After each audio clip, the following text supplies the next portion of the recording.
A young Hitler cheers the start of World War I, 1914. The photo was taken by Munich photographer Heinrich Hoffmann at a rally in support of the war against Russia in Munich's Odeonsplatz on August 2, 1914. On the day before the election of the Reich president, the Illustrator Beobachter published the August 1914 picture with Hitler for the first time, with a magnifying glass-like enlargement of his face. The caption read, Adolf Hitler, the German patriot.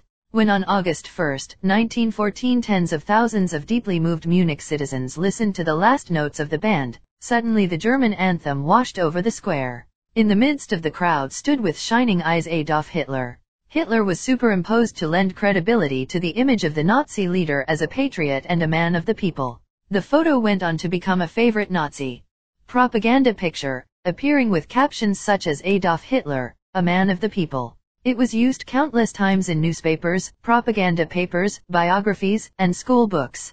Hoffmann, who was one of the founders and the main supplier of pictures for the Nazi paper, always claimed he had discovered Hitler in the photo by chance after the future Führer visited his studio in 1929. When Hoffmann was told by Adolf Hitler that he was there during the declaration of war in 1914, Hoffmann scoured and scrutinized every nurture he had of that momentary day. When Hoffmann was told by Adolf Hitler that he was there during the declaration of war in 1914, Hoffmann scoured and scrutinized every picture he had of that momentous day. Hoffmann then dug out a glass picture negative he'd planned to throw away and found Hitler in the image. I only needed to search for a very short time, one standing there, yes, it's him, his hair falls over the forehead.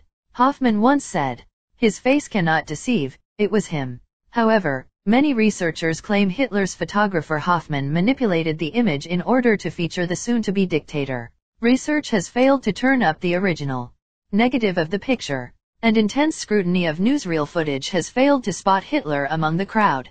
Photographs of Hitler taken during the war show him with a large mustache, of the sort that was in fashion at the time. The practice of shaving mustaches down to a toothbrush shape seems to have been introduced during the war to allow men to wear gas masks more comfortably. The fashion was unknown before 1914. If the photograph is correct, then Hitler, almost alone in Europe, wore a toothbrush mustache in 1914, grew a big mustache during the war, and then went back to a toothbrush style after the war, none of which seems very likely. Since he was in Munich in 1914, and his presence in the crowd is entirely in character, while it is possible he was inserted into the photograph by Nazi propagandists, the most likely explanation is that the picture was retouched to make him more immediately recognizable to Germans in the 30s. If you like this video, make sure you subscribe to my channel.